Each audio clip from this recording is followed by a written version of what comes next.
Temple visit করার পর তারপর খাওয়া দাওয়া করে নিয়ে এবার সময়টা ছিল আমাদের ফেরার। নমস্কার, আমি চন্দ্রিমা। আইও ভিডিওটা ভালো লাগবে। তো সেজন্যই আমরা ওঠার ব্যবস্থা করছিলাম, স্টেশনের সামনে চলে এসেছিলাম।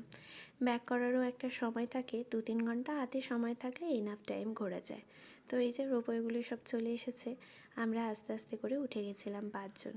এই যে স্টার্টটা করলো ওঠাটা, মানে যখন উঠেছিলাম একরকম এক্সপিরিয়েন্স, এবার এই খাড়াটা মানে এই খাড়াই রাস্তাটা দিয়ে নামা হবে, তাহলে ভাবো তো কীরকম ভয় করে।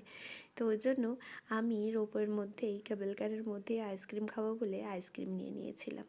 প্রত্যেকটা টাওয়ারের কাছে এসে কেবল কারগুলো আরোই মুভমেন্ট করে, আর এখানে 20টা টাওয়ার আছে, বুঝতেই পারছো তাহলে কতটা ভয় লাগবে আরও, যারা ভয় পায়।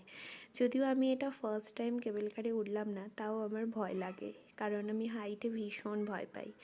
নিচে নামার সময় সেই খাদগুলো দেখলে যেন আরোই ভয় লাগে। যদিও চারদিকের গ্রিনারি ভিউটা খুব সুন্দর ছিল। চন্দ্রগিরি হিলসে কিন্তু আরও বেশি ডিস্টেন্সে, কিন্তু এখানে লেন্থটা বেশি, মানে অনেকটা ডিস্টেন্স ধরে এখানে যেতে হয়। তারপর মিডিলে আমরা সবাই আইসক্রিম খাওয়া শুরু করলাম। আমরা মোটামুটি সবাই আইসক্রিমে ভ্যানিলা, চকো চিপস দেওয়া, তারপর বাটারস্কচ এইসব নিয়েছিলাম। নিচে ত্রিশুলি নদীটা গেছিলো, ওটারও ভিউটা দেখলাম। দেখতে দেখতে পৌঁছে গেলাম। পৌঁছে যাওয়ার পর আদিবিককে কোলে নিয়ে আমার হাজব্যান্ড বেরিয়ে গেল।